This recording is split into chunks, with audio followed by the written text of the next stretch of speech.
Sue Williams, CEO. Kia ora and taloflava, Mr. Speaker. Malole soifua marolang ma lau fiongam sui mamalul mautafono, which is my way of acknowledging you, Mr. Speaker, and the members of this House. I also want to recognise the members of the public who are listening in and watching the proceedings of this House, and especially those who are listening in from my electorate of Mangere, the gateway to New Zealand, as we call it, where Aotearoa touches the rest of the world. I want to acknowledge the Minister for bringing back this bill into the House.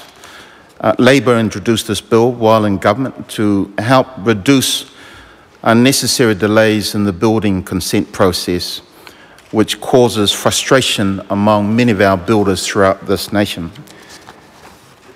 The bill, rightly, as the Minister has outlined, will reduce both the direct and indirect costs to owners and developers associated with the construction process, while ensuring quality homes and houses are constructed. And the bill was part of a coordinated approach to assist in increasing supply of good quality, affordable homes. But I suspect, Mr. Speaker, that many of the public listening in to this debate will be mentally wondering what is going on with this government.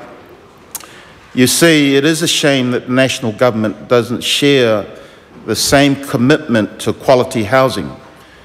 Why else would it axe the $1 billion household fund that would have improved the energy efficiency of Kiwi homes? Ordinary New Zealanders will also be looking at each other in puzzlement and say, what is going on here?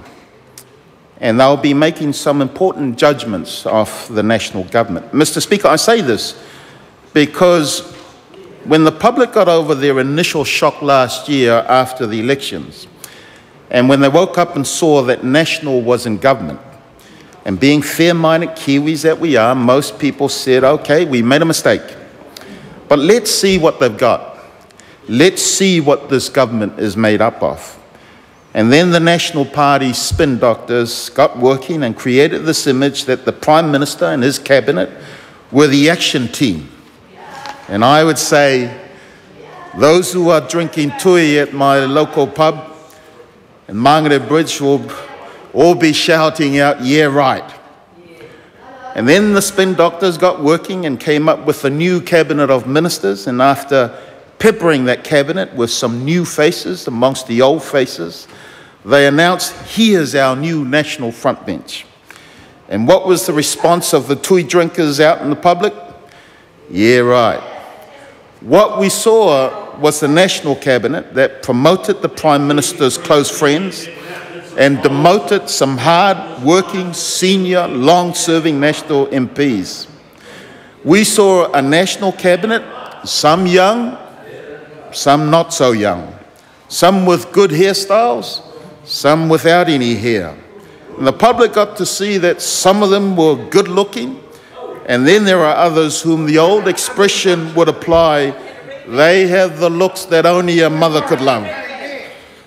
The point I'm making, Mr. Speaker, as to why I think the public listening into this debate would be perplexed by what this government is doing, is because at a time when the world is swirling in economic turmoil, there is a strong call from our communities for this government to act quickly and do something substantial and support low-income families. And while this bill is necessary, the impact of the global economic recession does raise the question, how many jobs will this save? And why is National prioritising this bill when the House should be using its valuable time considering measures necessary to help low-income earners struggling to make ends meet?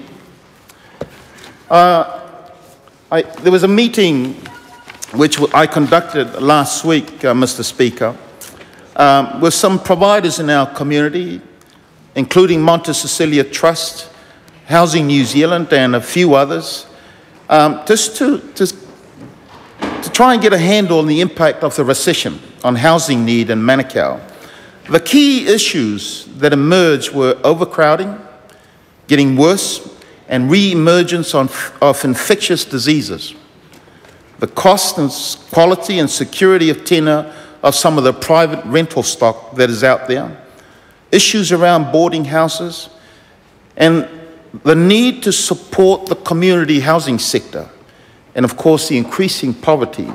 We had, in my electorate, a series of redundancies during the Christmas period.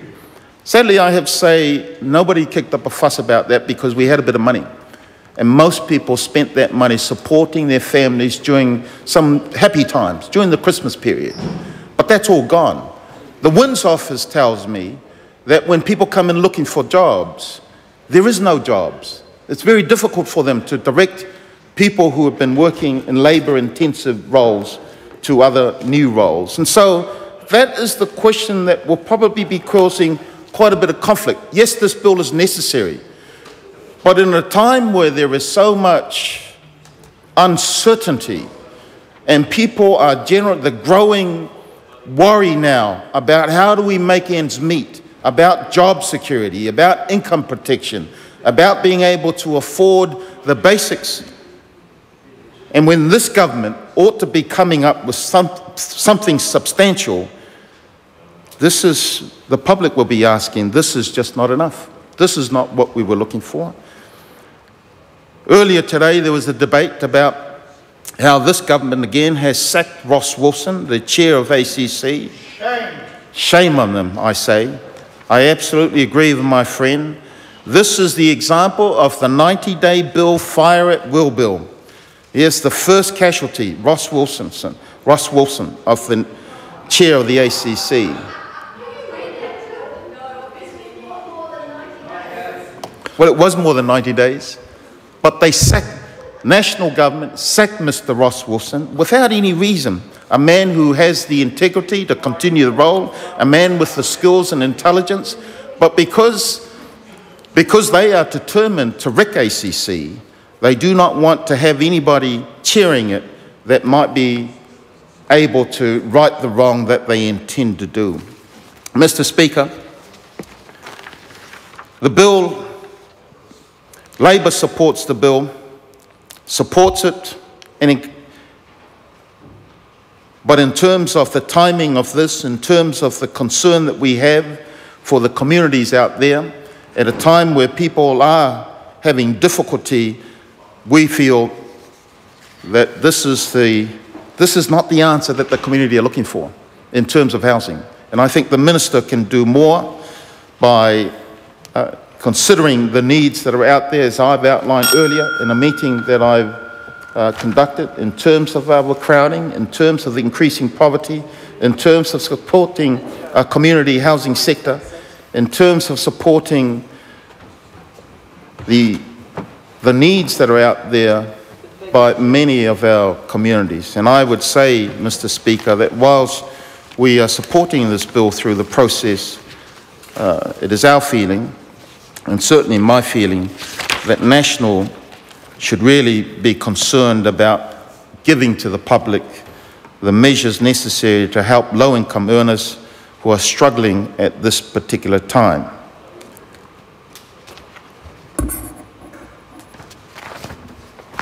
So those words, Mr. Speaker, we support the Building Amendment Act. Mr. Speaker.